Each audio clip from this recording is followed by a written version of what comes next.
আসসালামু আলাইকুম আবুরান ভাই, কেমন আছেন? আলহামদুলিল্লাহ, খুবই ভালো আছি। তা ছেলের নিয়ে কোথায় যাচ্ছ? এই হোস্টেলে ভর্তি করতে নিয়ে যাবো। কি হোস্টেলে ভর্তি করছো? তা কি করবো? তুমি হোস্টেলে ভর্তি করছো, তা আপনার লাভটা কি হবে? লাভ আছে।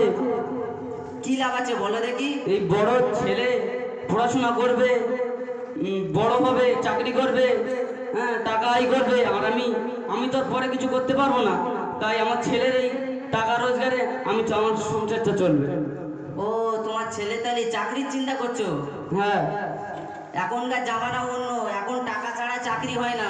তুমি কি আশায় রয়েছে যে ওর চাকরি মেলবে কি মেলবে না? আশা করি মিলে যাবে। এক কাজ করো, ওকে ওই হোস্টেলে না দিয়ে তুমি ওকে মাদ্রাসায় ভর্তি করো। কেন, মাদ্রাসায় ভর্তি করলে কি হবে? মাদ্রাসায় ভর্তি করলে ও সব রকম জ্ঞান পাবে। কি করে? তুমি যদি ওকে মাদ্রাসায় ভর্তি করো, তাহলে ও আরবি শিক্ষা পাবে, উর্দু শিক্ষা পাবে, এবং ইসলামিক যত জ্ঞান আছে তা শিক্ষা পাবে। সে তো বুঝলাম, কিন্তু এখনকার যুগে জেনারেল শিক্ষিত না হলে লোকে বলবে মূর্খ। তা আছে তো, জেনারেল শিক্ষার ব্যবস্থা আছে। কোথায়? হুগলি স্কুল থেকে আমাদের এই মুফতি আমির হাসানের মাদ্রাসার সাথে যোগ আছে। ওখানে যা বই আছে সেটা এই মাদ্রাসায় পড়ানো হয়। সত্যি? হ্যাঁ, পড়ানো। তুমি জানো না? না।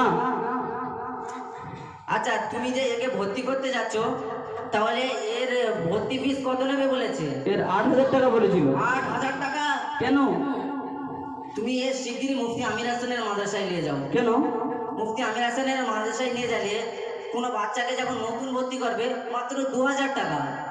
সত্যি? হ্যাঁ। আমি তো এটা আগে জানিনি।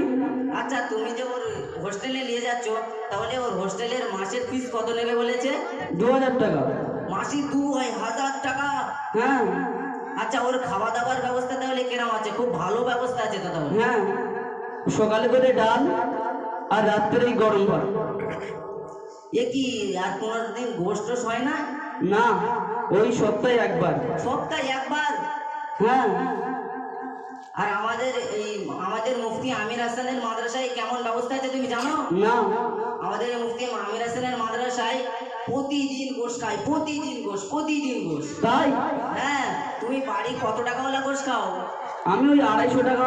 আর এই মুফতি আমির হাসানের মাদ্রাসায় 950 টাকাওয়ালা গোশ খায়। সে আবার কি? মানে খাসির গোশ। হ্যাঁ, ও তো আমি বছরে একবারও পাইনি হয়তো। আর এরা ডেলি খাচ্ছে, 2024 সাল পরে সেকেন্ড থেকে এই অবধি প্রতিদিন খাচ্ছে। তাই? হ্যাঁ। আচ্ছা, তুমি যে হোস্টেলে নিয়ে যাচ্ছ, ওর ওখানে গোশ কিনলে কত কেজি করে গোশ কেনে? ওখানে হয়তো এই 5 কিলো। 5 কেজি সামান্য? তা কেন, কি হচ্ছে? আর এই মুফতি আমির হাসানের মাদ্রাসায় যখন গরুর গোশ খাওয়ানোর ইচ্ছে হয়, তখন একটা আস্ত গরু জবাই করে। তো করে তা কি হয়েছে? ওই হয়তো 1-2 কিলো করে দেওয়া হয়। 1-2 কিলো করে না, কেন, কি দেওয়া হয়? ওটা দুবেলায় একটা গরু শেষ, মন খুলে খাবে, যত ইচ্ছা খাবে। তাই নাকি? হ্যাঁ, তুমি জানো না? না তো। আচ্ছা, তা আমার ছেলেকে যে শিক্ষিত করব, তা এর ব্যবস্থা কি করতে হবে আমাদের? তোমার ছেলেকে শিক্ষিত করলে কি লাভ হবে তুমি জানো? কি লাভ হবে? তোমার ছেলে যখন মাদ্রাসায় পড়বে, যখন একটা হরফ পড়বে, তখন তার 10টা নেকি হবে। তাই? আর সেই 10টার মধ্যে একটা নেকি আবার 100টা নেকির সমতুল্য হবে। সত্যি? শুধু এই নয়, তোমার ছেলে যদি মাওলানা হয়, তাহলে 70 জন মানুষকে জান্নাতে নিয়ে যেতে পারবে। তাই নাকি? শুধু এই নয়, যখন তোমার ছেলে আলেম হবে, তখন তার পিতামাতার মাথায় নূরের তাজ পরানো হবে। সত্যি? শুধু এই নয়, সেই তাজের জ্যোতিতে সূর্যের আলো পড়তে হার মেনে যাবে। তাই নাকি? তা শুধু এই নয়, যদি সেই ছেলে আবার হাফেজ হয়, তাহলে যদি শুধু হাফেজ হয়, তাহলে 10 জনকে জান্নাতে নিয়ে যাবে। তাই নাকি? শুধু এই নয়, যদি হাফেজ মাওলানা দুটো একসাথে কমপ্লিট করে, তাহলে একটা মহল্লাকে জান্নাতে নিয়ে যেতে পারবে। তাই নাকি? শুধু এই নয়, তোমার ছেলে এত জ্ঞানী হবে, এত জ্ঞানী, এত শিক্ষা দেবে যে বড় যখন স্টেজে উঠবে, 1-2 ঘন্টা কিচ্ছু মনে হবে না, যেন 2 মিনিটের বক্তব্য করেছে। সত্যি নাকি? হ্যাঁ, আর বলো না, আমার সহ্য হচ্ছে না। আমার ছেলেকে আজকেরই আমি মুফতি আমির হাসানের মাদ্রাসায় ভর্তি করবো।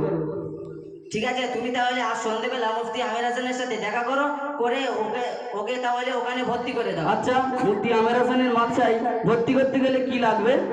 আপনার আধার কার্ডের জেরক্স আর আপনার ছেলের আধার কার্ডের জেরক্স। যদি ছেলের আধার কার্ডের জেরক্স না থাকে, তাহলে জন্ম সার্টিফিকেট জেরক্স আর 3 কপি ফটো, আর সাথে 2,000 টাকা। তাই? হ্যাঁ। তাহলে মুফতি আমির হাসানকে তো আমি চিনি না। চেনেন না? ওর ফোন নাম্বার, তানার ফোন নাম্বার আছে। কই, বলো দেখি। নিয়ে নেন। বলো।